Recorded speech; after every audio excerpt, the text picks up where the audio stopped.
like this before.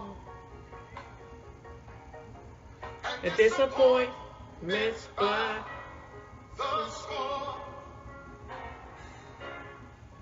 I claim the victory at last. This too will pass. Can I say it again? I've had heartaches like this before. And disappointments by the score. I claim the victory at last. This too will pass. Listen to me. I've had heartaches like this before. I've had disappointments by the score. Come on, Charlie. I claim the victory. Oh, I claimed it at last. Oh, you know tonight this too surely will pass. Sun will shine. I know the sun will shine. It can rain. It can rain all the time. Lord God will do it. Will I have to pass away, away.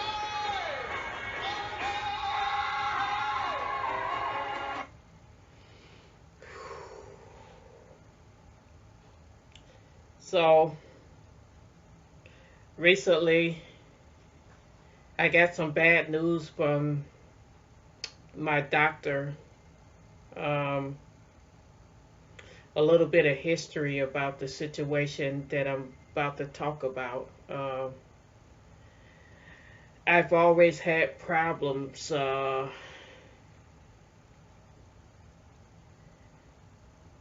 since I was young with my menstruation. And I remember even when I was younger, I used to get real bad cramps, and sometimes I would have to take, as a youngster, bare aspirin because my cramps were so bad. And I've always had a problem with my menstruation, and the problem seemed like it got kind of worse when I was in my 30s. I want to say my late 30s, and I remember feeling a pain that I wasn't used to feeling, and I remember it was a pain before I could even start my menstruation. It was like a pre-menstruation pain. So, long story short, I went to the doctor about that, and that was when I was in my 30s, my mid 30s, and that was the first time I found out that I had fibroids. And when I was first diagnosed with fibroids, they said it wasn't a big issue because the fibroids wasn't too bad. And so I was given ibuprofen and told to take ibuprofen whenever I had pain. And looking back on things right now, I wish I could do it over, because the first time I got diagnosed, it was when I went to the emergency room, and then but looking back on things, I don't think I went to the appropriate people who would be able to deal with those situations. And so I dealt with the fibroids for almost 10 years, and it seems like the fibroids, it had gotten worse. Uh, I went from having pain and went from having heavy bleeding, nausea, uh, and it was pretty bad. And so it had gotten to the point where uh, 10 years later, after my first diagnosis of fibroids, I found myself, I heard about a place at Northwestern Medicine, and that's one of the, they say, best hospitals to go to. And I heard that they did the embolization procedure, and so I went there and I had the embolization procedure, and I thought that that would clear up my problem. Um, but then uh, during one of my annual physicals, my primary care doctor, this was like 2 years later, told me she wanted me to go and have an ultrasound. Uh, and so this was 2 years. I had the embolization procedure in 2015. Around 2017, I was back at the emergency room with orders from my primary care physician to get an ultrasound. And the ultrasound revealed that there were fibroids. I was like kind of shocked because I thought the embolization period, the embolization had cleared that up. But obviously it had not cleared it up. And so I actually did, after I found out that it wasn't all cleared up, I wasn't having as much symptoms after my embolization procedure. I wasn't having the heavy bleeding. I wasn't having the nausea. Actually, the embolization procedure did slow up my period, my menstruation. Um,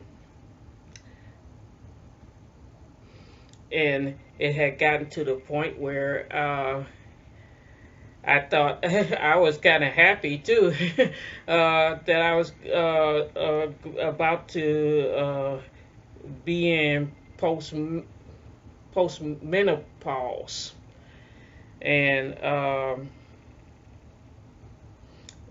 so there was months and months where I wasn't hardly even having a period, and then last year, this is where the trouble came in. I started spot bleeding, and then I thought nothing of it. I thought that, oh, I'm not done with my menstruation. And then the spot bleeding kept going. It lingered on, and almost every day I was spot bleeding. And so that was like a red flag for me that something was not right with my body. And so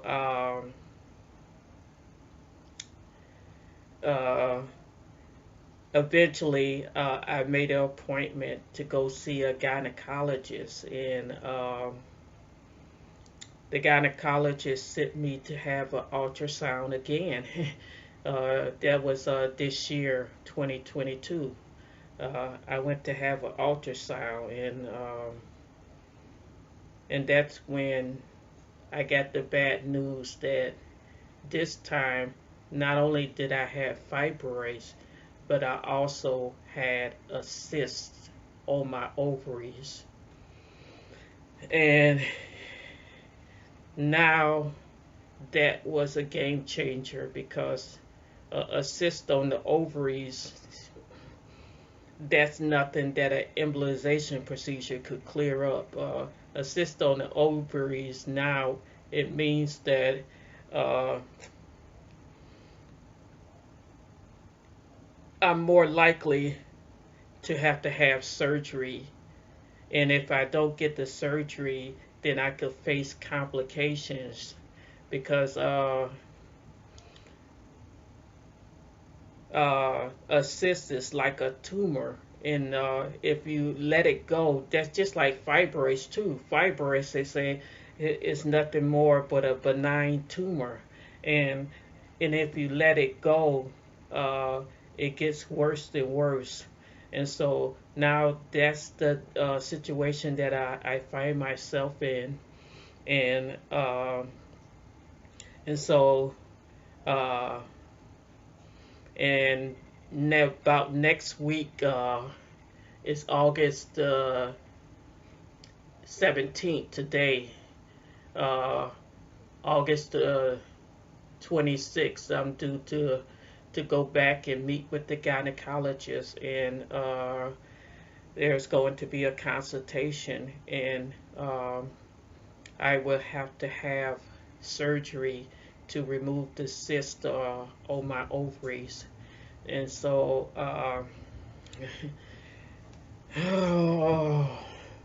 and that's not going to be easy. That's going to be that's going to be a very invasive medical situation, and like you know, and so that's where I stand. Because right now they're telling me there are fibroids in my uterus.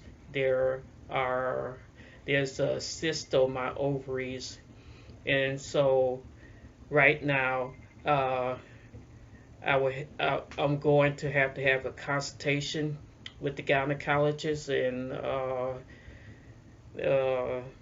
there will be surgery to remove the cyst. And so I made this video because when I was younger, I didn't take having fibroids too serious.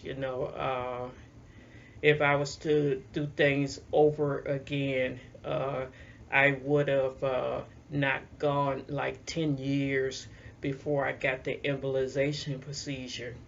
I think that when I look back on it now, uh, I should have gotten the embolization procedure, and I should have went to a gynecologist or somebody who specializes uh, in fibroids, because the longer you let the fibroids grow, the more complications, and that's probably why when I think about it, I find myself in a situation today that even the embolization procedure that I had wasn't able to clear all the fibroids up because I had gone too long.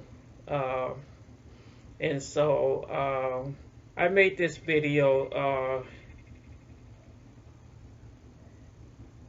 If you're using like a ibuprofen, and like the doctor, when I was first diagnosed with fibroids, the doctor gave me ibuprofen, and you know, it's like uh, ever since I was young, I was always having cramps, and what do you do when you're young and you start getting menstrual cramps?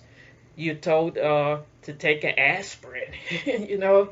Uh, but as I got older, that's like I said, in my 30s, then that's when I started having real unusual pain, and it was in my 30s that I first got diagnosed with fibroids, and so if I had it to do over, I wouldn't have taken ibuprofen, and I wouldn't have taken that for as long as I did, because I was using ibuprofen whenever I had pain, and it had gotten to the point where my menstruation was so bad that uh, I was having pain around the clock, and with ibuprofen, you can only take it for so many hours during the course of a day. And so my situation had gotten so bad that when the ibuprofen wore off, and when it was appropriate for me to take more ibuprofen, I was taking more ibuprofen. I just could not function because the pain was just that bad. And now that look back on it, and I that at that point I should have really gotten the situation dealt with. And so now I find myself in a situation where uh, it's a problem. It's a problem. Ovarian cyst, and not only ovarian cyst, but have fibroids on top of ovarian cyst, and so I have to do uh, what I have to do, and uh, I do believe that this too will pass.